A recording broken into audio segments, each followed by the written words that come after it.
তো বর্তমানে ভিডিও স্ক্রিনে আপনারা দেখতে পাচ্ছেন যে এটি একটি কর্মসংস্থান পত্রিকা। আর এই কর্মসংস্থানটা যদি আমরা একটু বড় করে দেখি, তাহলে দেখতে পাবো এই কর্মসংস্থানটা কত তারিখের কর্মসংস্থান। তো আমরা একটু তার জন্য জুম করলাম। জুম করার পরে দেখছি কর্মসংস্থানটা কিন্তু 27শে জানুয়ারি 2024-এর কর্মসংস্থান, অর্থাৎ এই সপ্তাহের কর্মসংস্থান। তো এই কর্মসংস্থান থেকে আজকে আমরা একটি প্র্যাকটিস সেট কমপ্লিট করব, যে প্র্যাকটিস সেটটার জন্য আপনাদের জন্য খুবই গুরুত্বপূর্ণ। যারা আগামী ফুড এসআই পরীক্ষা দেবেন তাদের জন্য তো গুরুত্বপূর্ণ, এছাড়াও কিন্তু একটা বিশেষ পরীক্ষার জন্য এই কর্মসংস্থান থেকে এই প্র্যাকটিস সেটটা আজকে আমরা সমাধান করছি। তো ফুড এসআই পরীক্ষা সহ যারা পিএসসি ক্লার্কশিপ পরীক্ষাও দেবেন তাদের জন্য কিন্তু, বা অন্যান্য কম্পিটিটিভ পরীক্ষা দেবেন তাদের জন্য কিন্তু এই প্র্যাকটিস সেটটা খুবই গুরুত্বপূর্ণ। যদিও অন্য পরীক্ষার জন্য এই প্র্যাকটিস সেটটা তৈরি হয়েছে, তো যে কোনো কম্পিটিটিভ পরীক্ষার ক্ষেত্রে এই প্রশ্নগুলো কিন্তু খুবই গুরুত্বপূর্ণ। আজকের প্র্যাকটিস সেটটা কোন পরীক্ষার জন্য, তো চলুন দেখে নিই। তো আমরা কিন্তু সরাসরি চলে এলাম মূল প্র্যাকটিস সেটে। তো মূল প্র্যাকটিস সেটটা আমরা যদি একটু জুম করে দিই তাহলে দেখব যে এই প্র্যাকটিস সেটটা কোন পরীক্ষার জন্য এই প্র্যাকটিস সেটটা দেওয়া হয়েছে। তো আমরা একটু জুম করে দেখছি যে প্র্যাকটিস সেটটা কিন্তু এখানে দেওয়া হয়েছে। দেখুন, অবশ্যই আপনারা দেখতে পাচ্ছেন যে কলকাতা পুলিশের সাব ইন্সপেক্টর ও সার্জেন্ট পদের যে প্রিলি পরীক্ষা আছে তার জন্য কিন্তু এই প্র্যাকটিস সেটটা, আজকের প্র্যাকটিস সেটটা কিন্তু দিয়েছে। তো ইতিমধ্যেই আপনারা আপনাদের প্রিপারেশন শেষ করে ফেলেছেন, তবু একদম শেষ মুহূর্তের জন্য একটি প্র্যাকটিস সেট কর্মসংস্থান পত্রিকা দিয়েছে, আমি কিন্তু তার পুরোটাই সমাধান করব। তো চলুন, সবার প্রথমে আমরা প্রতিদিনের মতো এইখানে যে লেখাটা আছে সেই লেখাটা একটু পড়ে নিই। তো সব পরীক্ষার আগে সিলেবাস কিন্তু খুবই গুরুত্বপূর্ণ। তো আমরা একটু জেনে বুঝে নেবো যে সিলেবাসে কী আছে এবং পরীক্ষা কত তারিখে। তো চলুন দেখে নিই, এবং সাথে সাথে আর কি আছে ইনফরমেশন সেগুলো আমরা একটু দেখে নেবো। তো চলুন দেখে নিই। তো তার জন্য আমরা একটু বড় করে নিলাম। তো বড় করে নেওয়ার পরে আপনারা অবশ্যই দেখতে পাচ্ছেন যে এটি কিন্তু আহ, উম, তো এটি কিন্তু এই যে কর্মসংস্থান লেখা আছে, এটা 27শে জানুয়ারি 2024-এর কর্মসংস্থান। তো আপনারা অবশ্যই দেখতে পাচ্ছেন। তো আমরা দেখবো এখানে কি লেখা আছে। তো এখানে আছে WBPRB এক্সাম। তো এখানে পরিষ্কার লেখা আছে কলকাতা পুলিশের সাব ইন্সপেক্টর ও সার্জেন্ট। তো আমরা এখানে লেখাটা কি আছে সেটা দেখব। তো এখানে লেখা আছে দেখুন, কলকাতা পুলিশের সার্জেন্ট সাব ইন্সপেক্টর পদের প্রার্থী বাছাই হবে 4টি ধাপে। 28শে জানুয়ারি হবে, এখানে ভালো করে বুঝবেন, এখানে কিন্তু আপনারা ভালো করে একটু শুনবেন, যে 28শে জানুয়ারি হবে কিন্তু প্রিলিমিনারি পরীক্ষা। তাতে সফল হলে শারীরিক মাপযোগ ও শারীরিক সক্ষমতার পরীক্ষা। এরপর হবে কিন্তু ফাইনাল পরীক্ষা। আর সব শেষে হবে কিন্তু 30 নম্বরের পার্সোনালিটি টেস্ট। 200 নম্বরের প্রিলিমিনারি পরীক্ষায় 100টি প্রশ্ন হবে এইসব বিষয়ে, অর্থাৎ 100টা প্রশ্ন থাকবে। 200 নম্বর, 200 নম্বর মোট থাকবে। 100টি প্রশ্নে 200টা নাম্বার থাকবে। প্রশ্ন হবে এইসব বিষয়ে, কোন সব বিষয়ে প্রশ্ন হবে দেখুন। জেনারেল স্টাডিজ 100 নম্বর এবং 50টি প্রশ্ন। জেনারেল স্টাডিজে থাকবে 50টি প্রশ্ন, যাতে থাকবে কিন্তু 100 নম্বর। আর লজিক্যাল অ্যান্ড অ্যানালিটিক্যাল রিজনিং 50 নম্বর, 25টা প্রশ্ন থাকবে। 25টা প্রশ্নে কিন্তু 50 নম্বর থাকবে রিজনিং থেকে। আর 3 নম্বরে আছে দেখুন অ্যারিথমেটিক, 50 নম্বরের 25টা প্রশ্ন থাকবে। 25টা প্রশ্ন অঙ্ক থেকে কিন্তু থাকবে। তার নাম্বার থাকবে কিন্তু তাতে 50 নম্বর। সময় থাকবে কিন্তু 90 মিনিট, অর্থাৎ 1.5 ঘন্টার পরীক্ষায় কিন্তু 100 নম্বরের উত্তর আপনাকে করতে হবে। প্রশ্ন হবে বাংলা ও ইংরেজিতে। নেগেটিভ মার্কিং আছে, 4টি প্রশ্নের ভুল উত্তরের জন্য প্রাপ্ত নম্বর থেকে 1 নম্বর কাটা যাবে। তো এখানে কিন্তু খুব গুরুত্বপূর্ণ এই পয়েন্টটা, 4টি ভুল করবেন তো একটা নাম্বার কাটা যাবে। তো আশা করি আপনারা সাবধানে এইসব প্রশ্নের উত্তর সমাধান করবেন। তো তার জন্য চাই অনেকটা প্র্যাকটিস। তো আজকের প্র্যাকটিস সেটটা কিন্তু কলকাতা পুলিশের সাব ইন্সপেক্টর ও সার্জেন্ট পদের জন্য যে প্রিলি পরীক্ষা হবে তার প্র্যাকটিস সেট। তো এই পরীক্ষায় যেমন ধরনের প্রশ্ন আসার সম্ভাবনা, তেমনই এক সেট প্রশ্ন উত্তর তৈরি নিয়ে আলোচনা করছেন কর্মসংস্থান পত্রিকার সহ সম্পাদক তারকনাথ দাস। তো আমরা দেখবো এই তারকনাথ স্যারের যে প্র্যাকটিস সেটটা উনি তৈরি করেছেন সেই প্র্যাকটিস সেটটা আমরা দেখবো। তো একদম শেষ মুহূর্তে এই প্র্যাকটিস সেটটা আপনাদের জন্য কর্মসংস্থান পত্রিকা দিয়েছে, আর আমি তার সমাধান করে দিচ্ছি। তো আপনারা দেখতে থাকুন। তো আমরা যদি প্রশ্নটা একটু মানে এই প্র্যাকটিস সেটটা একটু যদি বড় করে দেখি তাহলে দেখতেই পাবো। তো আপনি অবশ্যই দেখতে পাচ্ছেন প্রথমে লেখা আছে সাব ইন্সপেক্টর সার্জেন্ট। তো আমি এখানে প্রথম 1 নম্বর প্রশ্ন দিয়ে আপনাদের এই প্র্যাকটিস সেটটা শুরু করব। 1 নম্বর প্রশ্ন আছে দেখুন, ভারতীয় দণ্ডবিধির 376 ধারা যা খবরে দেখা গিয়েছিল কোন কাজের জন্য শাস্তির সঙ্গে যুক্ত? এটা ধর্ম সম্পর্কিত অপরাধ, 12 বছর কম বয়সী নাবালিকাকে গণধর্ষণ, সম্পত্তির অপরাধমূলক অপব্যবহার, নির্বাচন সংক্রান্ত অপরাধ। তো আমরা যদি দেখি 376 ধারা ধর্ষণের শাস্তির কথা আলোচনা করা হয়েছে। আর নারী ও শিশু নির্যাতন দমন আইনের ধারা 9 কোন কোন পরিস্থিতিতে ধর্ষণের শাস্তি হবে কিনা সেটা আলোচনা করা হয়েছে। এখন প্রশ্ন হতে পারে যে 376 ধারা থেকে মুক্তির উপায় কি? আপনি কিভাবে 376 ধারা থেকে মুক্তি পাবেন? আপনার দোষ ছিল না দাবি করে এমন কোনো রেকর্ডিং বা চ্যাট চ্যাট আপনাকে সাহায্য করতে পারে।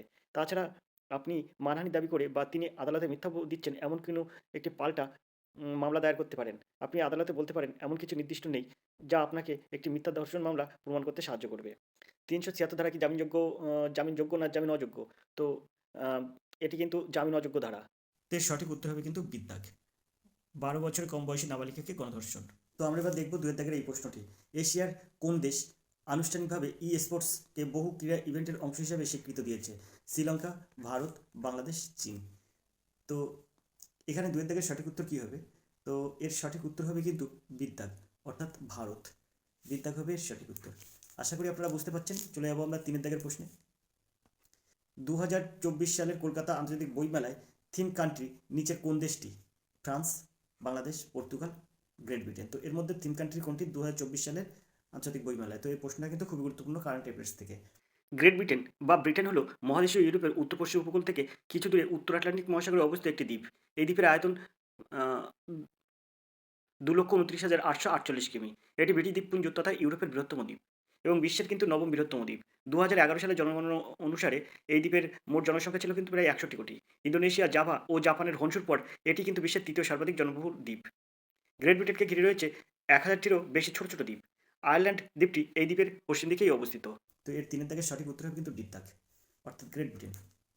তো এবার 4 দাগের প্রশ্ন দেখবো আমরা। পুলিৎজার পুরস্কার 2023 কে জেতেন? মুক্তার খান, দার ইয়াসিন, চান্নি আনন্দ, বারবারা কিংসলভার। তো এখানে 4 দাগের সঠিক উত্তর কী হবে? তো এর সঠিক উত্তর হবে কিন্তু এই যে পুলিৎজার পুরস্কার 2023, এটা জেতেন কিন্তু বারবারা কিংসলভার, অর্থাৎ ডি দাগের সঠিক উত্তর কিংসলভার।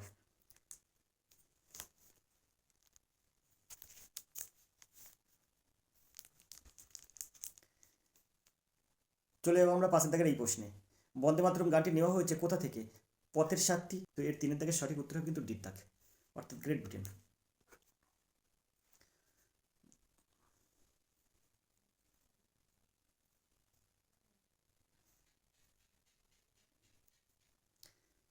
চার অপশানে আছে দেখুন।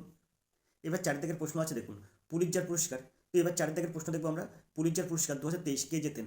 মুক্তার খান, দার ইয়াসিন, চান্নি আনন্দ, বারবারা কিংসলভার। তো এখানে 4 দাগের সঠিক উত্তর কী হবে? তো এর সঠিক উত্তর হবে কিন্তু এই যে পুলিৎজার পুরস্কার 2023, এটা জেতেন কিন্তু বারবারা কিংসলভার, অর্থাৎ ডি দাগের সঠিক উত্তর কিংসলভার। পুলিৎজার পুরস্কার আমেরিকা যুক্তরাষ্ট্রের সংবাদপত্র, ম্যাগাজিন এবং অনলাইন সাংবাদিকতা, সাহিত্য এবং সঙ্গীত রচনার জন্য একটি বিশিষ্ট পুরস্কার। এটি 1970 সালে জোসেফ পুলিৎজারের ইচ্ছাবিধি দলিল দ্বারা প্রতিষ্ঠিত হয়েছিল, যিনি একটি সংবাদপত্র প্রকাশক হিসেবে প্রতিষ্ঠিত হয়েছিলেন, এবং এই সম্মান কলম্বিয়া বিশ্ববিদ্যালয় দ্বারা পরিচালিত হয়। পুরস্কারটি বার্ষিক 21টি বিভাগে দেওয়া হয়, যার মধ্যে সাংবাদিকতা ক্ষেত্রে 14টি পুরস্কার, সাহিত্যের 6টি পুরস্কার এবং সঙ্গীত বিভাগে একটি পুরস্কার প্রদান করা হয়। বিশিষ্ট সাংবাদিক জোসেফ পুলিৎজার 1911 সালে মৃত্যুর সময় পুলিৎজার কলম্বিয়া ইউনিভার্সিটিতে প্রচুর অর্থ রেখে গিয়েছিলেন। তার অর্থের কিছু অংশ দিয়ে 1912 সালে এই বিশ্ববিদ্যালয়ে সাংবাদিকতা স্কুল গঠিত হয়েছিল। এই অর্থের মাধ্যমে 1917 সালের 4 জুন প্রথম পুলিৎজার পুরস্কার ঘোষণা দেওয়া হয়। বর্তমান প্রতি বছরে এপ্রিল মাসে পুরস্কারটি ঘোষিত হয়। একটি স্বাধীন বোর্ড বিজয়ী নির্বাচন করে থাকেন। প্রতি বছর 21টি ক্ষেত্রে পুরস্কার প্রদান করা হয়। চলে যাবো আমরা 5 দাগের এই প্রশ্নে। বন্দে মাতরম গানটি নেওয়া হয়েছে কোথা থেকে? পথের সাথী, আনন্দমঠ, গোয়া, দুর্গেশ নন্দিনী। তো এখানে 5 দাগের সঠিক উত্তর কী হবে? তো এটা সবাই জানা, বন্দে মাতরম এই গানটি কিন্তু নেওয়া হয়েছে আনন্দমঠ থেকে। আনন্দমঠ ঊনবিংশ শতাব্দীর ঔপন্যাসিক বঙ্কিমচন্দ্র চট্টোপাধ্যায় রচিত একটি বাংলার উপন্যাস। এর প্রকাশকাল 1882 খ্রিস্টাব্দ। ভারতবর্ষের স্বাধীনতা সংগ্রামের এর একটি বিশেষ ভূমিকা আছে। এই উপন্যাসটি ছাপার বিরুদ্ধে ব্রিটিশ সরকার আইন পাশ করে, তবে এর হস্তলিখিত গুপ্ত সংস্করণ জনগণের মাঝে ছড়িয়ে পড়ে। তো আনন্দমঠ উপন্যাসের রচনা করেন কিন্তু বঙ্কিমচন্দ্র চট্টোপাধ্যায়। এটি 1882 সালে প্রকাশিত হয়। এই উপন্যাসটি তত্ত্ব ও দেশাত্মবোধক উপন্যাস।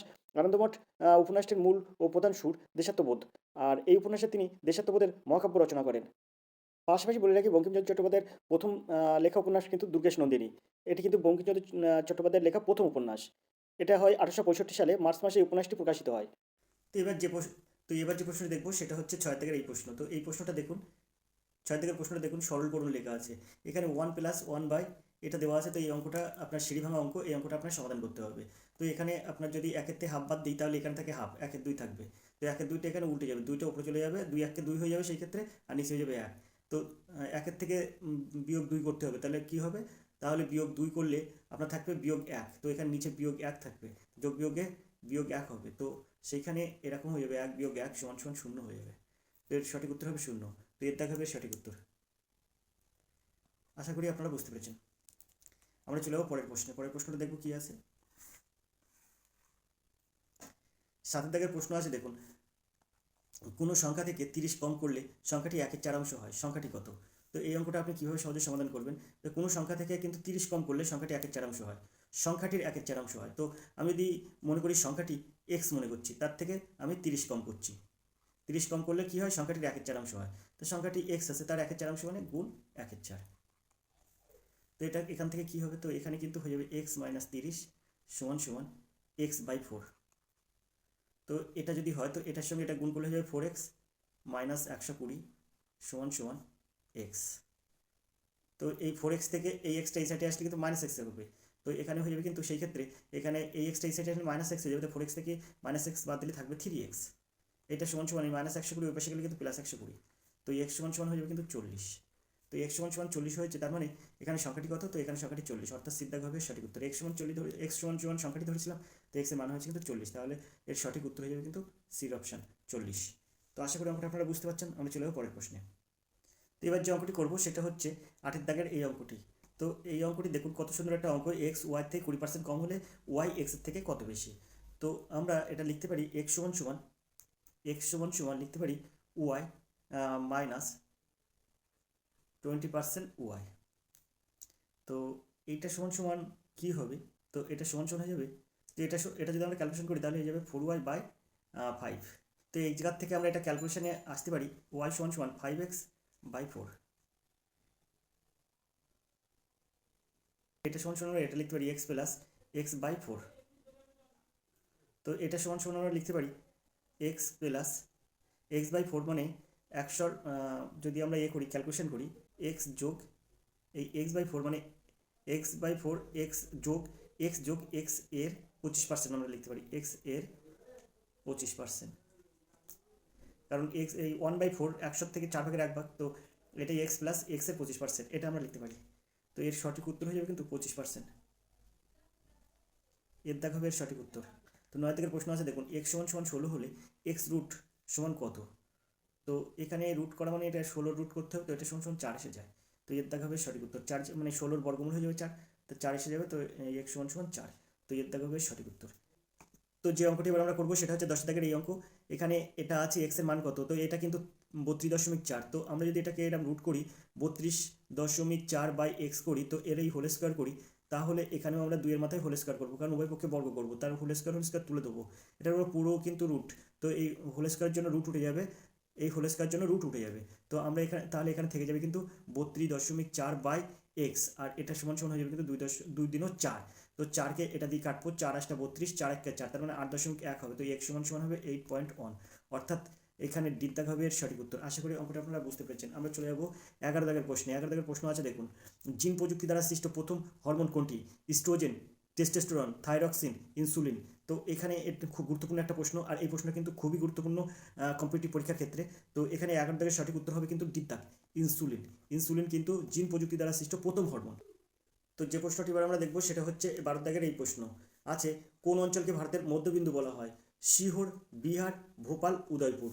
তো এখানে কিন্তু এই যে 4টি অপশানের মধ্যে কোন অপশানকে বলছে ভারতের মধ্যবিন্দু বলা হয়। তো এখানে 12 দাগের সঠিক উত্তর কী হবে, তো শিহরকে কিন্তু ভারতের মধ্যবিন্দু বলা হয়, অর্থাৎ এর অপশান শিহর কিন্তু এর সঠিক উত্তর, এর অপশান এর সঠিক উত্তর। আমরা চলে যাবো 13 দাগের প্রশ্নে। এদের মধ্যে কোনটি অ্যান্টিবায়োটিক ওষুধ, অ্যামোক্সিসিলিন, অ্যালজোলাইম, অ্যাম্পিসিলিন, স্ট্রেপ্টোমাইসিন। তো 13 দাগের সঠিক উত্তর কী হবে, বলছে এদের মধ্যে কোনটি অ্যান্টিবায়োটিক ওষুধ। তো 13 দাগের এখানে এর সঠিক উত্তর হবে কিন্তু অ্যালজোলাম, অর্থাৎ বির অপশান কিন্তু সঠিক উত্তর হবে। অ্যালজোলাম কিন্তু এটা একটি অ্যান্টিবায়োটিক ওষুধ। অ্যালজোলাম 0.5 mg ট্যাবলেট এসআর গ্রুপের এই গোষ্ঠীর অংশ, আর এটি কিন্তু এই ওষুধের এই শ্রেণীর ওষুধের মাধ্যমে মস্তিষ্ক এবং কেন্দ্রীয় স্নায়ুতন্ত্রকে শান্ত করে, প্যানিক আক্রমণ প্রতিরোধ করে। আমরা চলে যাবো 14 দাগের প্রশ্নে। ম্যালেট কথাটি কোন খেলার সাথে যুক্ত, horse racing, polo, chess, boxing. তো এখানে আপনারা অবশ্যই সবাই জানেন যে এই ম্যালেট এই কথাটা কিন্তু পোলো খেলার সঙ্গে যুক্ত, ম্যালেট। আমরা চলে যাবো 15 দাগের প্রশ্নে। ইউরোপের খেলার মাঠ কোন দেশকে বলা হয়, নিউজিল্যান্ড, সুইজারল্যান্ড, আমেরিকা, রাশিয়া। তো এখানে 15 দাগের সঠিক উত্তর কী হবে, তো এখানে 15 দাগের সঠিক উত্তর হবে কিন্তু বিদ দাগ, অর্থাৎ সুইজারল্যান্ডকে কিন্তু বলা হয় ইউরোপের খেলার মাঠ, সুইজারল্যান্ডকে বলা হয়, বিদ দাগের সঠিক উত্তর। আমরা চলে যাবো পরের প্রশ্নে। তো এবার আমরা যে অঙ্কটি করবো সেটা হচ্ছে 17 দাগের এই অঙ্কটি। দেখুন 3টি সংখ্যার গসাগু 12, তাদের অনুপাত 1:2:3 হলে ছোট সংখ্যাটি কত। তো আমি এখানে যে কটা সংখ্যা আছে সেই সংখ্যার অনুপাত বলেছে 1:2:3। তো আমি একটা ধরছি 1x অর্থাৎ এক্স, আরেকটা ধরছি 2x, আর একটা ধরছি 3x। এদের গসাগু বলেছে 12। তো আমি যদি একটা এক্স সংখ্যা ধরি, একটা 2x সংখ্যা ধরি, একটা 3x সংখ্যা ধরি, তাই এই তিনটি সংখ্যার গসাগু কত? তো এখানে খুব সিম্পল একটা ব্যাপার যে এই তিনটি সংখ্যার মধ্যে যেটি কমন আছে সেটি কিন্তু সবসময় গসাগু হয়। যে কটা সংখ্যা থাকবে না কেন সেই সংখ্যাগুলোর মধ্যে যেটি কমন সংখ্যা থাকবে সেটাই কিন্তু গসাগু হয়। তো এখানে দেখুন সবার এক্স আছে, তাই এক্সটা কিন্তু এর গসাগু। তো এখানে এক্স আমি সংখ্যা এক্স, 2x এবং 3x সংখ্যা হিসাবে গসাগু পাচ্ছি এক্স, আর এখানে তিনটি সংখ্যার গসাগু বলেছে 12। তাহলে আমরা অবশ্যই বলতে পারি এক্স সমান সমান 12। যদি আমরা তাই বলতে পারি তাহলে এক্স এর মান যদি আমরা 12 বার করতে পারি তাহলে এখান থেকে ছোট সংখ্যাটি কত বার করতেই পারবো, কারণ এক্স এর মান তখন 12 হয়ে যাবে, তাই এই সংখ্যাটি হয়ে যাবে 12 × 24, আর এই সংখ্যাটি হয়ে যাবে 3 × 36, তাহলে বড় সংখ্যাটি 36 আর ছোট সংখ্যাটি 12। তো আমরা বলতেই পারি এর দাগের সঠিক উত্তর 12। কত সুন্দর সহজে নিমেষে সমাধান করা যাবে এসব অঙ্ক। এবার চলে যাবো 18 দাগের প্রশ্নে। তো যে অঙ্কটি এবার আমি করবো সেটা হচ্ছে 18 দাগের এই অঙ্কটি, প্রথম 50টি সংখ্যার গড় কত। তো এই অঙ্কগুলো কীভাবে সহজে সমাধান করতে হয়, এর সূত্র হচ্ছে n × n+1/2। এটার কিন্তু আগে আমরা সমষ্টিটা বার করে নেবো। তারপর হচ্ছে 50টি সংখ্যার গড় কত, তো সমষ্টি বার করার পরে কিন্তু 50 দিয়ে ভাগ করবো, তাহলে গড় বেরিয়ে যাবে। তো আমরা সমষ্টিটা বার করবো কীভাবে, n এর মান কত 50, তো 50 গুণ 50 + 1, 50 + 1/2। তো এটা কিন্তু মোট 50টি মানে সংখ্যার সমষ্টি হচ্ছে। তো আমরা এটাকে যদি ক্যালকুলেশন করি তাহলে 50 × 51 হয়ে যাবে, 2 হয়ে যাবে। আর এটাকে যদি আমরা আর 50 দিয়ে ভাগ করি, তার মানে পুরো সংখ্যাটাকে ভাগ করছি, তো 50 দিয়ে এখানে 2 গুণ 50 দিলে পরে এখানে গড়টা বেরিয়ে যাবে। তো গড়টা বেরিয়ে এই 50 আর এই 50 কেটে যাবে, আর এই 2টি 51 দিয়ে কাটলে হয়ে যাবে 25 × 50, 5 × 10 অর্থাৎ 25.5। তো এখানে এর সঠিক উত্তর হয়ে যাবে কিন্তু 25.5। এই যে এই 50 আছে, এটা ডির দাগের সঠিক উত্তর। আশা করি অঙ্কটা আপনারা বুঝতে পেরেছেন। আমরা চলে যাবো 19 দাগের প্রশ্নে। 19 দাগের প্রশ্ন আছে দেখুন, এ একটি কাজ 10 দিনে করে, বি ওই কাজটি 20 দিনে করে, তারা একসঙ্গে কাজ করলে কতদিনে কাজটি শেষ করবে। তো এরকম অঙ্ক থাকলে আপনারা কীভাবে সহজে সমাধান করবে, ab/a+b অর্থাৎ 10 গুণ 20/20 আর 10 গুণ যোগ করবেন, তো 20 আর 10 যোগ করলে কত হবে 30। তো এই শূন্য আর এই শূন্য কাটে, তো 3 = 6 × 2/3। তো এখানে সিদ্ধাঘাবের সঠিক উত্তর। আশা করি বুঝতে পারছেন, এসব অঙ্ক খুব সহজ অঙ্ক এবং সহজে সমাধান করা যায়। তো এবার যে অঙ্কটি দেখবো সেটা 20 দাগের এই অঙ্ক। তো প্রথমে আছে দেখুন 13.69 √ দিয়ে আছে = 3.7 হলে নিচের সমীকরণটি সমাধান করো। তো এই সমীকরণটির মান নির্ণয় করতে বলেছে, এই সমীকরণটির মান নির্ণয় করবো। তো কীভাবে নির্ণয় করবো, তো দেখুন এখানে 13.69 মানে এইটা বাই এই রুটের নিচে 13.69 আছে, মানে এই দশমিকটা তুলে দিয়ে আমি এখানে করতে পারি 100। তো আমরা 13.69/100 করলে তখন রুটটা উঠে যাবে, কারণ 13.69 = 37। এটা সমান রুট মানে রুট আছে, তো ওইটা সমান হয়ে যাবে 37। 37/10 হবে, রুট উঠে যাবে। তো 37/10 = 3.7। তাহলে শুধু 37 = কত, শুধু 37 = কিন্তু 3.7 গুণ 10। তো এই পর্যন্ত আমরা ঠিক রাখলাম।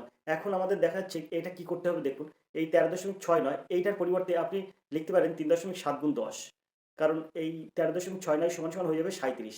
13.69টাকে রুটটাকে মানে বর্গমূলটা 13.69টাকে বর্গমূল করলে হয়ে যাবে 37। তা 37 সমান কি, তো 37 সমান 3 দশমিক এই যে লিখেছি 37 সমান 3.7 × 10।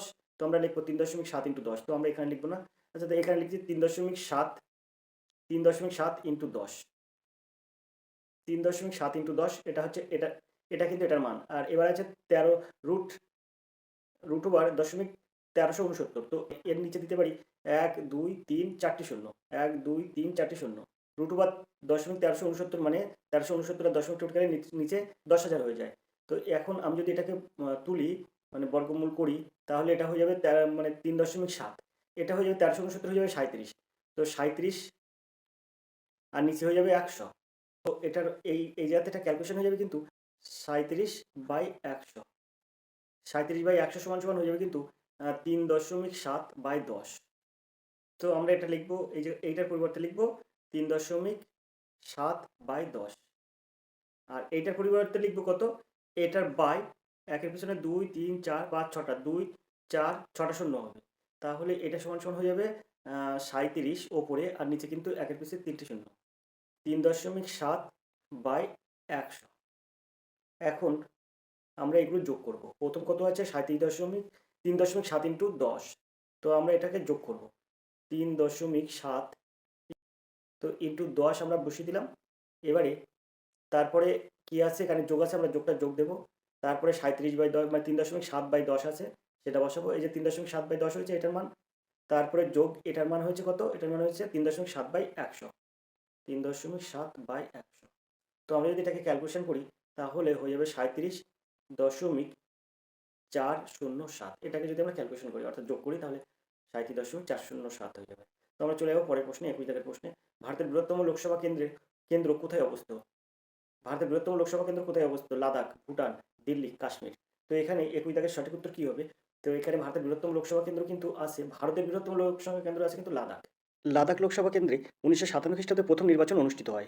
2019 সালের সর্বশেষ নির্বাচন অনুষ্ঠিত হয়েছে। 1991 সালে জম্মু ও কাশ্মীরের গণ অভ্যুত্থানের ফলে এখানে ভোট গ্রহণ পর্ব সফল হয়নি। এই লোকসভা কেন্দ্রটি ক্ষেত্রফলের ভিত্তিতে ভারতের বৃহত্তম লোকসভা কেন্দ্র। লাদাখকে কিন্তু জম্মু ও কাশ্মীর থেকে পৃথক করে পৃথক কেন্দ্রশাসিত অঞ্চল তৈরি করা হয়েছে। লাদাখের প্রধান নদী কিন্তু সিন্ধু। লাদাখের রাজধানীর নাম হচ্ছে লেহ। তো আশা করি বুঝলেন। আমরা চলে যাবো পরের প্রশ্নে। পরের প্রশ্ন দেখবো কি আছে। এবার যে প্রশ্ন আছে সেটা হচ্ছে 22 দাগের প্রশ্ন। তো 22 দাগের প্রশ্ন আছে, দেখুন, বার কিসের একক? বায়ুমণ্ডল চাপের একক, তাপমাত্রার একক, উষ্ণতার একক, কার্যের একক। তো এখানে এই বার নিয়ে কিন্তু অনেকবার আমি আলোচনা করেছি। তো এই বার কিসের একক হবে? তো বার কিন্তু বায়ুমণ্ডল চাপের একক হচ্ছে বার। বায়ুমণ্ডলের চাপ মাপা হয়, সেই চাপের একক কিন্তু বার। বায়ুমণ্ডলের চাপ কিন্তু বিভিন্ন জায়গায় বিভিন্ন রকম। বায়ুমণ্ডলের চাপ মাপা হয় কিসের সাহায্যে? সেটা কিন্তু ব্যারোমিটারের সাহায্যে বায়ুচাপ মাপা হয়। আর বার আর বায়ুচাপ মাপতে গেলে কিন্তু একক ব্যবহার করা হয় বার। তো 22 দাগের সঠিক উত্তর হচ্ছে এর দাগ। আমরা চলে যাবো পরের প্রশ্নে। যে প্রশ্নটা এবার আমরা দেখবো সেটা হচ্ছে 23 এই প্রশ্ন। ইলেকট্রিক ল্যাম্প কে আবিষ্কার করেন? এডওয়ার্ড জেনার, মার্কন আর রবার্ট হুক, এডিসন। তো ইলেকট্রিক ল্যাম্প কিন্তু এডিসন কিন্তু ইলেকট্রিক ল্যাম্প অর্থাৎ বৈদ্যুতিক বাতি কিন্তু এডিসন আবিষ্কার করেন। ডিড দাগ হবে এর সঠিক উত্তর। আশা করি বুঝতে পেরেছেন। তো আমরা চলে যাবো 24 দাগের এই প্রশ্নে। 24 দাগের প্রশ্ন আছে, দেখুন, রিয়ন কোন রাসায়নিক পদার্থ দিয়ে তৈরি? Peptin, amylase, cellulose, glucose.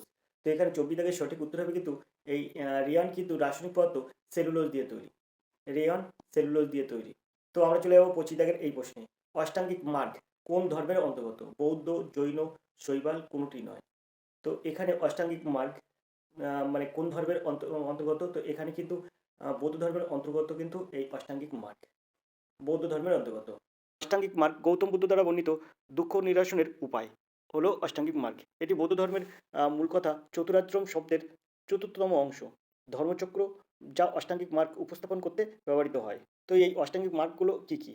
তো সৎবাক্য, সৎচেষ্টা, সৎশ্রম, সৎ সংকল্প, সৎদৃষ্টি, সজ্জীবিকা, সম্মুখ সমাধি ও সৎশ্রবণ।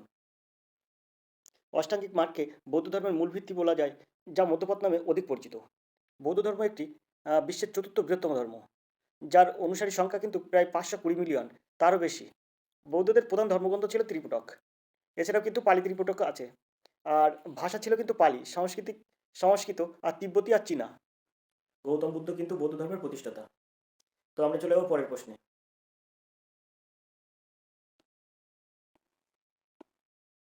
যে প্রশ্নটা আছে সেটা হচ্ছে 26 দাগে একটা অঙ্ক আছে, আমরা এই অঙ্কটার সমাধান করব। তো এইটা সমান এটা হলে এটার মান কত? তো আমি এটা সমান সমান কে ধরবো।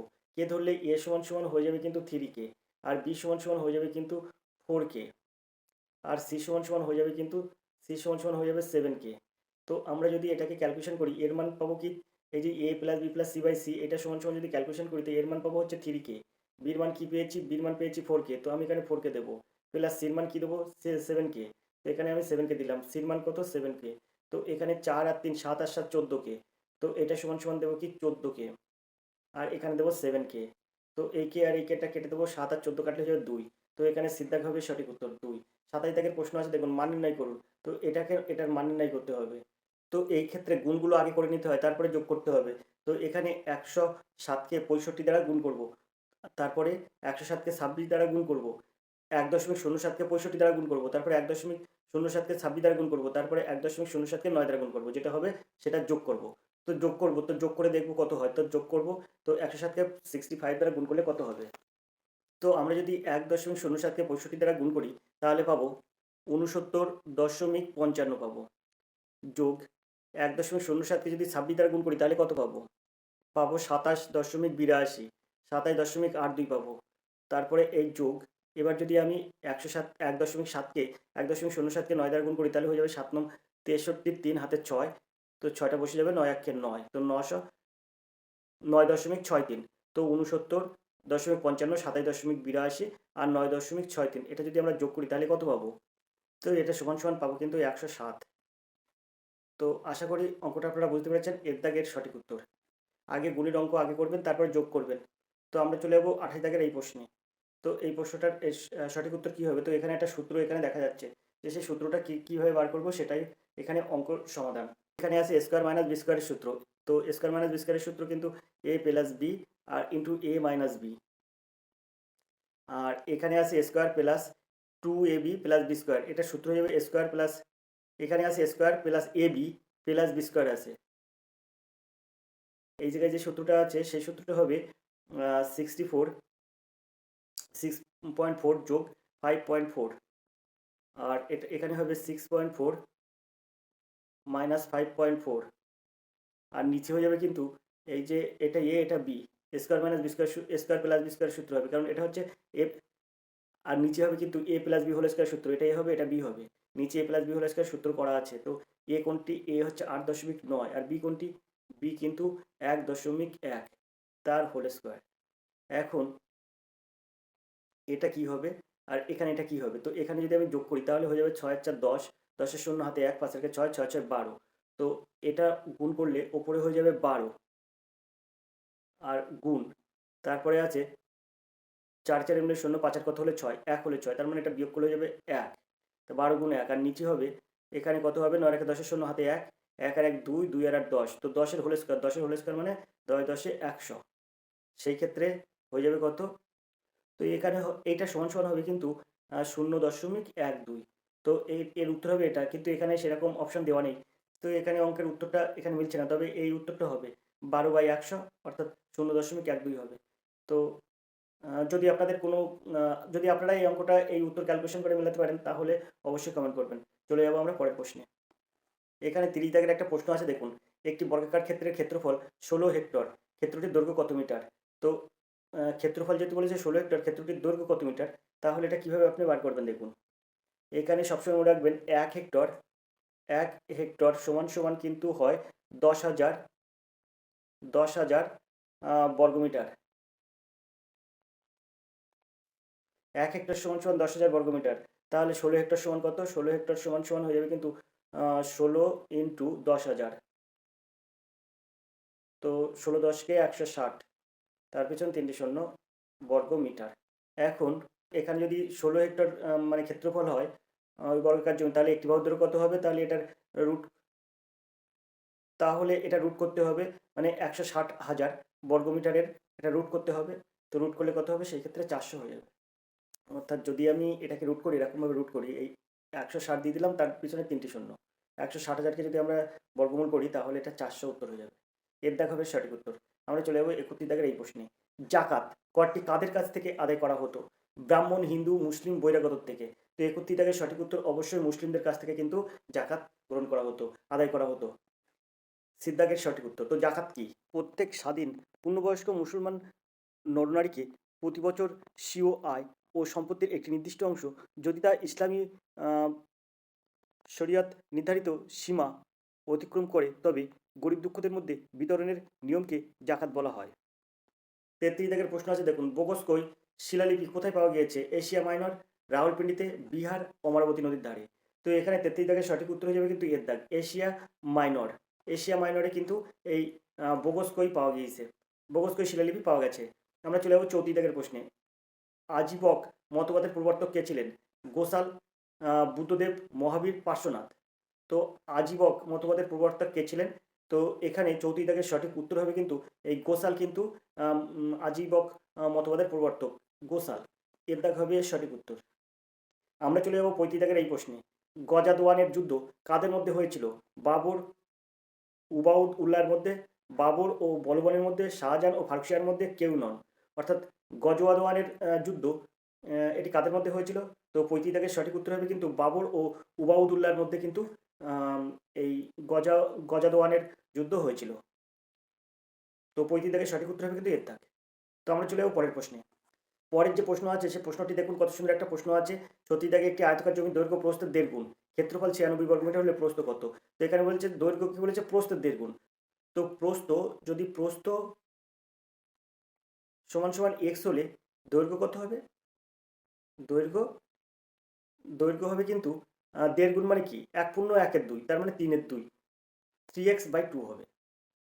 এখন এখানে বলেছে জমির দৈর্ঘ্য প্রস্থের 1.5 গুণ, কিন্তু ক্ষেত্রফল বলেছে 96 বর্গমিটার। এখন 96 বর্গমিটার যদি ক্ষেত্রফল হয় তাহলে আমরা সূত্র কি জানি, দৈর্ঘ্য গুণ প্রস্থ, তো দৈর্ঘ্য গুণ প্রস্থ হচ্ছে আয়তক্ষেত্রের ক্ষেত্রফলের সূত্র। সেই ক্ষেত্রে আমরা দিতে পারি এক্স গুণ সেই ক্ষেত্রে আমরা দিতে পারি কি এই 3x/2 গুণ এক্স সমান সমান এই 96। তো আমরা এখান থেকে ক্যালকুলেশন করলে কি পাবো, তো 3x স্কোয়ার সমান সমান 96 গুণ 2, এই টুটা কিন্তু এই টুটা এর সাথে গুণ হয়ে যাবে। তো এখান থেকে সরাসরি আমরা যদি এই 96 সাথে 3টা কাটি তাহলে 3 3 9 আর 3 3 6 হয়। তো আমরা x সমান সমান লিখতে পারি এই স্কোয়ারটা উঠে এখানে রুট হয়ে যায় আর 32 আর 2 গুণ করলে এখানে হয়ে যায় 64। তো এইটা সমান সমান লিখতে পারি 8, মানে x এর মান বেরিয়ে যাবে 8। তো এখানে বলেছে প্রস্থ কত, আমরা প্রস্থটা ধরেছিলাম তো x, তাই আমরা বলতে পারি এখানে প্রস্থ হয়ে যাবে 8। তো আশা করি অঙ্কটা আপনারা বুঝতে পেরেছেন। আমরা চলে যাবো 37 দাগের এই প্রশ্নে। তো আমরা আবার এই অঙ্কটা এই অপশন কেন্দ্র করে অঙ্কটা আমরা সমাধান করতে পারি। যেহেতু এখানে বলেছে ক্ষেত্রফল 96 বর্গমিটার, তাহলে আমরা এখান থেকে ক্যালকুলেশন করে জানতে পারি যে দৈর্ঘ্য গুণ প্রস্থ হচ্ছে ক্ষেত্রফল। তো দৈর্ঘ্য গুণ প্রস্থ যদি ক্ষেত্রফল হয় তাহলে আমরা সরাসরি কি করব, 96কে এই 96কে ভাগ করব কত দিয়ে, এইখানে যে অপশনগুলো আছে সেই অপশনগুলো দিয়ে ভাগ করব। তো নিশ্চিত এখানে প্রস্থগুলো দেওয়া আছে, যেখানে যেহেতু বলেছে প্রস্থ কত মিটার, তাহলে প্রস্থগুলো এখানে দেওয়া আছে, তাই প্রস্থ দিয়ে ভাগ করব। তাই যদি 10 দিয়ে ভাগ করা, 96কে 10 দিয়ে তো ভাগ করা যাবে না, তাহলে এর দাগ হবে না। বিদ্যাগে যে 8 আছে 96কে 8 দ্বারা ভাগ করা যাবে। তো 8 দ্বারা যদি আমি ভাগ করি তাহলে দেখুন 8 12 96। আপনি কিন্তু পূর্বের অঙ্ক ভুলে যান, আপনি অপশন থেকে মানে অঙ্ক করছেন। তো এখানে উত্তর হয়ে যাবে 8 12 96, তাহলে এই 12টা হলো কিন্তু দৈর্ঘ্যের মান। তো বলেছে না দৈর্ঘ্য বলেছে প্রস্থের দ্বিগুণ, তাহলে যদি 8 যদি প্রস্থ হয় দৈর্ঘ্য তাহলে 12 হবে, কারণ দেড় গুণ বলেছে। 8-এর দেড় গুণ মানে কি, 8-এর দেড় গুণ মানে 3/2। 8কে 3/2 দিয়ে গুণ করুন, তো 3 4 দিন 8 আর এই 3 4 12, তাহলে দেখুন দৈর্ঘ্য 12 হচ্ছে কিনা। তাহলে দেখুন দৈর্ঘ্য 12 হচ্ছে কিনা, অবশ্যই দৈর্ঘ্য 12 হচ্ছে। তাহলে আমার এখান থেকে এই অপশন থেকে আসা যায় যে এখানে সঠিক উত্তর হবে 8। অপশন থেকে এই অঙ্ক সমাধান করা যায় ইজি। তো আমরা চলে যাবো 37 দাগের এই প্রশ্নে। কোন ত্রিভুজের বাহুগুলির অনুপাত 2:3:4, এই ত্রিভুজের পরিসীমা 81 মিটার, ত্রিভুজটির ক্ষুদ্রতম বাহুর মান কত। তো দেখুন এই অঙ্কগুলোও খুব সহজ। এখানে আমরা একটা বাহু ধরবো 2x, একটা বাহু ধরবো 3x, একটা বাহু ধরবো 4x।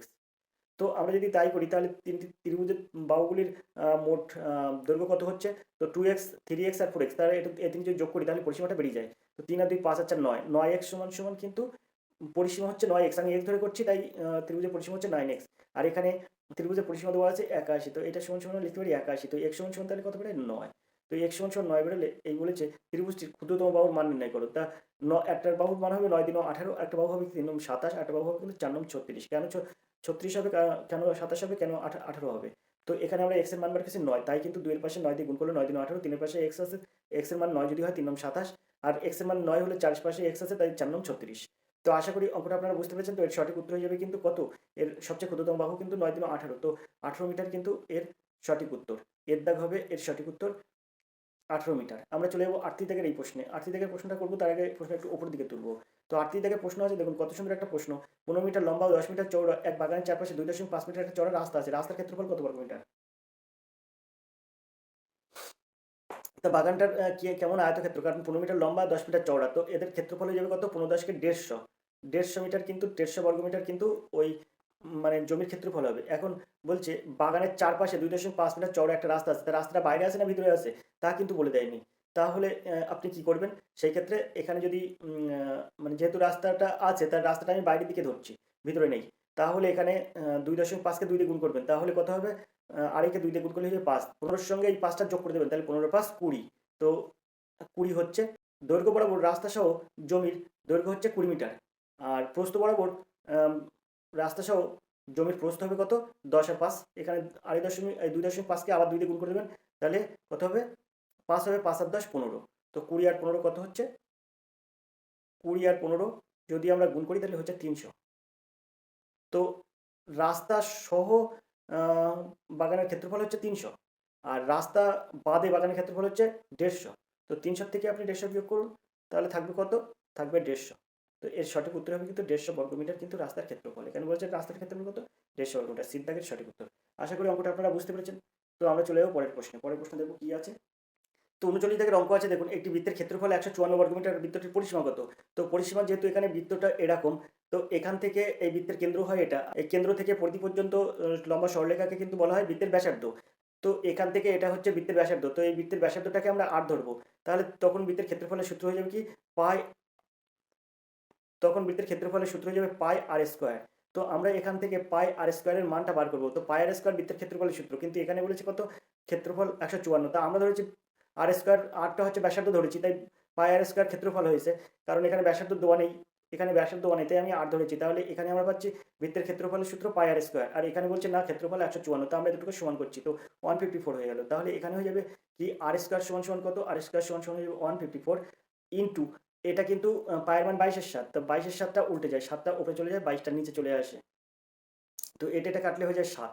তো এই শুধু 8 সমান সমান কত, তো 7 7 49, 49-এর এই স্কোয়ার করলে আর কি রুট করলে স্কোয়ারটা উঠে যাবে এখানে, তো এখানে উঠে রুটের নিচে হয়ে যাবে 49, তো এটাকে রুট করলে হয়ে যায় 7, তো আর এর মান হচ্ছে 7। এখন বলছে বৃত্তের পরিসীমা কত, তো বৃত্তের পরিসীমার সূত্র হচ্ছে 2 পাই আর, 2 পাই, পাই মানে কত 22-এর 7 ইন্টু আর, আর মানে কত, আর এখানে 7 বেরিয়েছে, এখানে 8টা 7 বার করেছি, বৃত্তের ব্যাসার্ধ, তো এই 7 আর এই 7 কেটে গেল, তো এখানে 22 44 হবে সঠিক উত্তর। তো দেখুন বিদ্যাভাবের সঠিক উত্তর। আশা করি আপনারা অঙ্কটা বুঝতে পেরেছেন। এই অঙ্কটা কিন্তু আরও একটু জটিল করেও থাকতে পারে, আশা করি এ পর্যন্ত আপনারা অঙ্কটা বুঝতে পেরেছেন। বিদ্যাভাবের সঠিক উত্তর।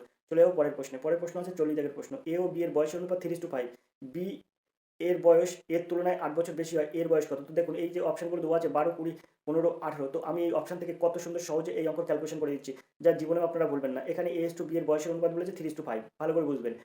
আর বি এর বয়স এর তুলনায় 8 বছর বেশি, তাহলে বি বড় আর এ ছোট, এর বয়স কত? তো এর বয়স নিশ্চিত এখানে দেওয়া আছে, এখানে নিশ্চিত দেওয়া আছে, তো আমি এখানে এ লিখছি আর এখানে লিখছি বি। আপনারা একটু ভালো করে ধৈর্য ধরে দেখবেন। এখানে বলছে কে বড়, বি বড়, বি এর বয়স এর তুলনায় 8 বছর বেশি, তো এর বয়স কত? তাই এ নিশ্চিত ছোট, আর এ কিন্তু এখানে দেওয়া আছে, তাহলে এ আমি যদি 12 ধরি, তো আমি এখানে 12 ধরছি। আর বির বয়স তাহলে কত হবে, কারণ বলেছে বির বয়স কত হবে, তা বির বয়স হয়ে যাবে কিন্তু 12-এর সঙ্গে এই 8 যোগ হবে, কারণ বলেছে বির বয়স এর তুলনায় 8 বছর বেশি, তা 8 আর 12 হয়ে যাবে 20। তা 20 আর 12 যদি আমরা কাটাকুটি করি, অর্থাৎ এখানে যদি ইস্টু বসি অনুপাত বার করি, তো এখানে হয়ে যাবে 3 এ 4 12, আর এখানে 4 5 20, তার মানে 3:5 হচ্ছে কিনা, হচ্ছে কিনা 3:5, তার মানে এর দেখা হবে এর সঠিক উত্তর। তো আশা করি অঙ্কটা আপনারা বুঝতে পেরেছেন। খুব সহজে এসব অঙ্ক সমাধান করা যায়, কোনো মানে একদম কোনো ক্যালকুলেশন ছাড়াই এসব অঙ্ক মুখে মুখে সহজে নিমিশে সমাধান করা যায়। এবার আমরা চলে যাবো 42 দাগের প্রশ্নে। 42 দাগের প্রশ্নটা কী আছে দেখবো। 42 দাগের একটা প্রশ্ন আছে, দেখুন কত সুন্দর প্রশ্ন। হিন্দির পরে ভারতের সর্বাধিক মানুষ কোন ভাষায় কথা বলে? সুন্দর একটি প্রশ্ন। এরকম প্রশ্ন কিন্তু যে কোনো কম্পিটিটিভ পরীক্ষার জন্য খুবই উপযুক্ত প্রশ্ন। তো 42 দাগের সঠিক উত্তর হবে কিন্তু এই হিন্দির পরে মানুষ কিন্তু বাংলা ভাষায় বেশি কথা বলে। আমরা চলে যাবো 43 দাগের প্রশ্নে। দুটি বরফের খণ্ডকে জোরে চেপে দিয়ে একটা খণ্ডে পরিণত করা যায়, কারণ কি? চাপ দিলে তাপ উৎপন্ন হয়, চাপ দিলে আরও উষ্ণতা কমে যায়, আর বরফের গলনাঙ্ক চাপ বাড়ার সঙ্গে সঙ্গে কমে যায়, আর ডি অপশন আছে বরফের গলনাঙ্ক চাপ বাড়ার সঙ্গে সঙ্গে বেড়ে যায়। তো এখানে এই 43 দাগের সঠিক উত্তর কী হবে? তো এই প্রশ্নটা কিন্তু খুবই সুন্দর একটা প্রশ্ন, তবে এটা কিন্তু পুনঃশীল ভবন যাকে বলা হয় সে পুনঃশীল ভবনের উদাহরণ। চাপ বৃদ্ধির ফলে বরফের গলনাঙ্ক হ্রাস পাওয়ার জন্য বরফ গলে জল হয়, আবার চাপ হ্রাসের ফলে গলনাঙ্ক বৃদ্ধি পাওয়ার জন্য পুনরায় সেই জল বরফে পরিণত হয়। এই ঘটনাকে কিন্তু বলা হয় পুনঃশীল ভবন। তাই দুখণ্ড বরফকে জোরে চেপে ছেড়ে দিলে জোড়া লেগে যায়। এর কারণ হচ্ছে দুখণ্ড বরফকে চেপে ধরলে বরফখণ্ড দুটি সংযোগস্থলে বরফের গলনাঙ্ক 0°C এর নিচে নেমে যায় এবং ওই স্থানের বরফ গলে জলে পরিণত হয়। চাপ প্রসারিত করলে সংযোগস্থলে বরফের গলনাঙ্ক আবার 0°C এবং গলা জল জমে বরফ হলে বরফখণ্ড দুটি আবার জুড়ে যায়। তো এই পুরো ঘটনাকে বলা হয় বটমলির পুনঃশীল ভবন পরীক্ষা। এখানে এর সঠিক উত্তর হবে কিন্তু সিদ্ধাক। সিদ্ধাক হবে এর সঠিক উত্তর। সিদ্ধাক হবে এর সঠিক উত্তর। পরের প্রশ্ন আছে কি দেখবো। এবার যে প্রশ্নটা আছে সেটা হচ্ছে 44 দাগের একটা প্রশ্ন। কত সুন্দর একটা প্রশ্ন দেখুন। নিম্নলিখিত কোথায় ভাত তৈরি হতে সব থেকে বেশি সময় নেবে? সমুদ্রতলে 100 মিটার নিচে একটি সাবমেরিনে, সমুদ্রপৃষ্ঠের উচ্চতায়, সিমলাতে, মাউন্ট এভারেস্টে যদি চেষ্টা করা যায়। তো এখানে 44 দাগের সঠিক উত্তর কী হবে? তো 44 দাগের সঠিক উত্তর হবে কিন্তু বিদ্যাক, সমুদ্রপৃষ্ঠের উচ্চতায়। কারণ কি? এখানে কিন্তু এখানে কোথায় ভাত তৈরি, তো এখানে কিন্তু ভাত তৈরির সব থেকে বেশি সময় নেবে সমুদ্রপৃষ্ঠের উচ্চতায়, কারণ এখানে বায়ুর চাপ কম, তাই কিন্তু এখানে এই ঘটনাটা ঘটবে। তো আমরা চলে যাবো পরের প্রশ্নে। পরের প্রশ্ন কী আছে দেখবো। পরের প্রশ্ন কী আছে দেখবো। তো পরের যে প্রশ্নটা আমরা দেখবো সেটা হচ্ছে 45 দাগের এই প্রশ্ন। 45 দাগের প্রশ্ন দেখবো, কোন স্থানের উচ্চতা মাপা হয় নিম্নলিখিত কোন যন্ত্রের সাহায্যে? Seismograph, altimeter, anemometer, barometer. এখানে বলছে কিন্তু কোনো স্থানের উচ্চতা মাপতে কী ব্যবহার করা হয়? তো উচ্চতা মাপতে আমরা কী ব্যবহার করব?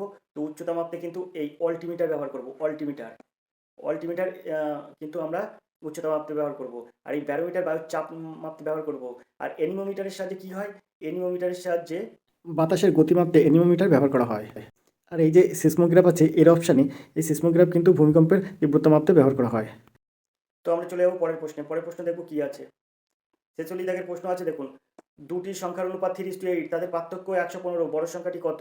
তো আমি এই অঙ্কটা এমনি ক্যালকুলেশন করে করে করে দেওয়া যায়, তাতে বেশি সময় লাগে। এটা আরও মানে একটু বুঝতে গেলেও অসুবিধা, কিন্তু সেটা আমি যদি উত্তর থেকে সমাধান করতে পারি তাহলে কেমন হয়। তো এখানে যদি বলে দুটি সংখ্যার অনুপাত 3:8, তার মানে প্রথমটা ছোট পরেরটা বড়। তো এখানে বলে তাদের পার্থক্য 115, পার্থক্য হবে 115, তাহলে বড় সংখ্যাটি কত?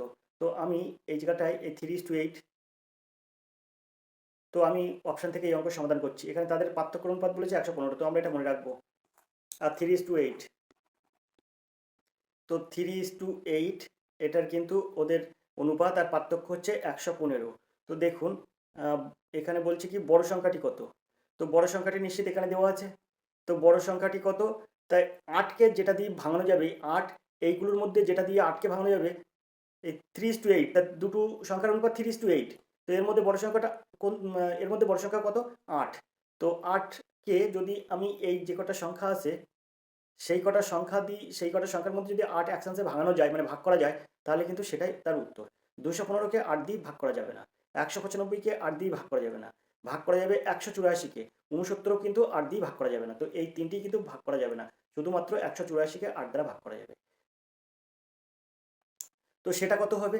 তো 184কে যদি 8 দ্বারা ভাগ করা যায় তাহলে হয় হচ্ছে 8 দিনও 16, আর 2 দাও 18, 24 হয়, 3 8 24, তাহলে হবে 23। 23কে 3 দিয়ে গুণ করুন, তো 3 23 69 হবে, ইস টু এই বড় সংখ্যাটা কত বলেছে 184, তো আমি 184 দেবো। এবার আমার সংখ্যা দুটো ঠিক হলো কিনা দেখতে হবে, যে একটা ছোট সংখ্যা হয়েছে 69 আর একটা বড় সংখ্যা হচ্ছে 184, তা আমার এটা সংখ্যাটা ঠিক হয়েছে। সেটা আমার দেখার জন্য কি দরকার, সেটা আমার দেখার জন্য এই 184 এর থেকে 69 বিয়োগ করব, করলে কত হবে? 9 আর কত হলে 14, 5 হলে 14, হাতে 1, 6 আর 7, 7 আর কত হলে 8, 1 হলে 8, আর এই একটা বসে গেল, তাহলে কত হচ্ছে 115। দেখুন এই দুটোর পার্থক্য অর্থাৎ বিয়োগফল 115 হয়েছে, এখানেও পার্থক্য ছিল 115, অঙ্কে আপনার বলা আছে, তাহলে আপনার নিশ্চিত উত্তর সিদ্ধা। আশা করি অঙ্কটা আপনারা বুঝতে পেরেছেন। আমরা চলে যাবো 47 দাগের এই প্রশ্নে। সরল সুদের হার কত হলে কোনো টাকা 20 বছরে দ্বিগুণ হবে? সরল সুদের হার কত হলে কোনো টাকা 20 বছরে দ্বিগুণ হবে? তো এই অঙ্কগুলো সহজে নিমেষে সমাধান করা যায়। সেটা কিভাবে করা যায় দেখুন। তো এরকম অঙ্ক থাকলে আপনারা সহজে কীভাবে নিমেষে সমাধান করবেন, প্লেন কিছু না, আপনি এরকম করে দেবেন, 100 উপরে দেবেন, দিয়ে এই 20টা নিচে দিয়ে দেবেন। তো এটাকে কাটলে হয়ে যায় 5, তো এটা কিন্তু 5%, সুদের হার হবে 5%। তো একদম যদি এরকম অঙ্ক থাকে তাহলে আপনার এই সূত্রে সমাধান করে দেবেন, প্লেন 100/20 করে দেবেন, ব্যাস অঙ্ক আপনার সমাধান হয়ে যাবে। তো 5 মানে এর উত্তর যেটা বেরোবে তার পার্সেন্ট হবে, পার্সেন্টেজে উত্তর বেরোবে, অর্থাৎ সুদের হার বেরোবে। তো এর দাগ হবে সঠিক উত্তর, এখানে হবে 5%। তো আমরা চলে যাবো 48 দাগের এই প্রশ্নে। কোনো ব্যক্তি 5% ছাড়ের পরে একটি আলমারি বিক্রির দাম 1373 টাকা 70 পয়সা হলে আলমারিটির প্রকৃত দাম কত? এখানে কিন্তু একটা জিনিস বলছে এক ব্যক্তি 5% ছাড়ের পর একটি আলমারির বিক্রির দাম 1373.70 পয়সা, আলমারিটির প্রকৃত দাম কত? তো আমি মনে করছি আলমারিটা এক্স টাকায় কেনা, অর্থাৎ আলমারির প্রকৃত দাম হচ্ছে এক্স টাকা, তার 5% ছাড়, 5% ছাড় মানে এক্স গুণ 5/100, তো এখানে বিয়োগ হয়ে যাবে 5x/100, সেই ক্ষেত্রে x/20 দিলাম আমি, x বিয়োগ x/20, ছাড়ের পরে দাম হচ্ছে কত? দাম হচ্ছে 1373.70, এখানে পয়সাটা দেওয়া হয়নি, তো এখানে 0.70 হয়ে যাবে। কারণ এবার এইখান থেকে যদি আমরা ক্যালকুলেশন করি তাহলে হয়ে যাবে কিন্তু 20x বিয়োগ x, তাহলে হয়ে যাবে এখানে 19x, আর এখানে হয়ে যাবে কিন্তু এই 20টা এর সাথে গুণ হয়ে যাবে, 1373.70 ইন্টু 20 হয়ে যাবে, এই 20টা এর সাথে গুণ হয়ে যাবে। তো সেই ক্ষেত্রে x সমান কত হবে? x সমান হয়ে যাবে কিন্তু 1373.70, এই যে 70টা ইন্টু ইন্টু 20, এই 19টা নিচে চলে যাবে। তো আমরা যদি এইটাকে এটা দিয়ে কাটাকুটি করি তাহলে হয়ে যাবে 72.30, এর সঙ্গে যদি আমরা 20 গুণ করি তাহলে এখানে হয়ে যাবে কত, সেটা আমি দেখাচ্ছি দেখুন। তো 2 দিয়ে গুণ করলে হয়ে যাবে 3 দিনও 6, আর 72 দিনও 144, 14,446, তো এর সমান হয়ে যাবে 1446, অর্থাৎ সিদ্ধাক হবে সঠিক উত্তর 1446 টাকা। তো অর্থাৎ প্রকৃত দাম হবে 1446 টাকা, সিদ্ধাক হবে সঠিক উত্তর। আশা করি অঙ্কটা আপনারা বুঝতে পেরেছেন। আমরা চলে যাবো 49 দাগের এই প্রশ্নে। দুটি সংখ্যার যোগফল 20 বিয়োগফল 14 হলে সংখ্যা দুটির গুণফল কত? তো এখানে সংখ্যা দুটির গুণফল 52, 51, 70, 35 আছে। তা দুটি সংখ্যার যোগফল কিন্তু বলেছে 20। এখন সংখ্যা দুটির গুণফল হচ্ছে কত সেটা উত্তর চেয়েছে, আবার বিয়োগফল বলেছে 14। তো আমি এই 52টাকে এখানে যে এর অপশান আছে এই অপশান ধরে আমি অঙ্ক সমাধান করে দিচ্ছি। এটা দেখুন সংখ্যা দুটির গুণফল কত এটা বলেছে, তো সংখ্যা দুটির গুণফল নিশ্চিত 52। প্রথম এর অপশান আছে তার নিশ্চিত 52 হবে একটা, আর বি অপশান আছে 51, হয় 51 হবে আরেকটা, নইলে 70 হবে একটা, নইলে 35 হবে একটা। কিন্তু এর মধ্যে কোনটা ঠিক হবে সেটা আমি দেখাচ্ছি। দেখুন আপনি মনে করুন 52 যদি গুণফল হয়, দুটি সংখ্যার গুণফল 52 হয়, তাহলে একটা সংখ্যা মনে করুন 13, আর একটা সংখ্যা মনে করুন 4, তাই 4 তেরম 52। আবার একটা সংখ্যা মনে করবেন 26, একটা সংখ্যা 2, 26 দিনেও 52 হয়। তো এখানে একটা জিনিস বলেছে দুটি সংখ্যার যোগফল 20 বলেছে কিন্তু, তাহলে আপনার দুটি সংখ্যার যোগফল 20 হবে না, 13 আর 4 যোগ করলে 17 হবে। আবার এদিকে 26 আর 2 যদি গুণ করেন তাও কিন্তু 52 হবে। এই 26 আর 2 গুণ করলে 52 হবে, কিন্তু 26 আর 2 যোগ করলে কিন্তু 20 হবে না, 28 হবে। তাই কিন্তু এই 52টা হবে না। 51টা তাহলে কি হবে? তো আমি কি করব, 17 গুণ 3 করব, তাহলে 3 সুতরাং কত হচ্ছে 51। আচ্ছা 17 আর 3 যোগ করুন তো, তাহলে 20 হচ্ছে কিনা দেখুন তো, হচ্ছে তো, 17 আর 3 যোগ করলে 20। আবার বলছে কি বিয়োগফল 14 দুটো সংখ্যার মধ্যে, 17 থেকে 3 বিয়োগ করুন তো দেখি 14 হচ্ছে কিনা বিয়োগফল, হচ্ছে তো, 14 বিয়োগ 17 থেকে 3 যদি বিয়োগ করেন তো 14 হচ্ছে তো, তাহলে অবশ্যই 51 হবে এর সঠিক উত্তর। 17 আর 3 যদি আবার গুণ করেন তাহলে আপনার 51ই হচ্ছে। তো দুটি সংখ্যার গুণফল 51 বলেছে, আবার তাদের যোগফল 20 বলেছে, বিয়োগফল 14 বলছে, তাহলে সবগুলোই তো ঠিক আছে এই 17 গুণ 13 মধ্যে। তাহলে 17 একটা সংখ্যা, 3 একটা সংখ্যা, তো বিদ্যাঘাতের সঠিক উত্তর। আশা করি অঙ্কটা আপনারা বুঝতে পেরেছেন। আমরা চলে যাবো পরের প্রশ্নে। পরের প্রশ্ন দেখবো কি আছে। তো আমরা এখন যে অঙ্কটা দেখবো সেটা হচ্ছে 50 দাগের এই অঙ্কটা। 36 জন লোক কোনো একটি কাজ 25 দিনে করে, 15 জন লোক ওই কাজটি কত দিনে করতে পারবে? তো অঙ্কটা কীভাবে আপনি সহজে সমাধান করবেন? তো দেখুন এই অঙ্কগুলো ঐকিক নিয়ম করলেই পরিষ্কার হয়ে যায়। তা 36 জন লাগের কত দিন? 25 দিন। 36 জনের লাগে 25 দিন। একজনের লাগবে কত? বেশি দিন, তা 36 গুণ 25 হবে। আর 15 জন লোকের লাগবে কম দিন, সেই একের তুলনায়। তাই এখানে 15 আর এই 25 কাটলে কত হবে? তো এখানে 5 পাঁচা 25, আর 3 পাঁচা 15, আর 3 আর এই 36 কাটলে হয়ে যাবে 12। তো 12 আর 5 গুণ করলে হয়ে যাবে 60। তার মানে সিদ্ধাগের সঠিক উত্তর 60 জন। 60 মানে 60 দিনে কিন্তু ওই কাজটা শেষ করতে পারবে, অর্থাৎ সিদ্ধাগ হবে সঠিক উত্তর 60 দিনে। তো আজকে আমরা কিন্তু এই 50টি অঙ্ক পর্যন্ত রাখছি। আগামী ভিডিওয় আর 50টি অঙ্ক করে দেবো। ততক্ষণ আপনি ভালো থাকুন, সুস্থ থাকুন। ধন্যবাদ। আপনার দিন শুভ হোক।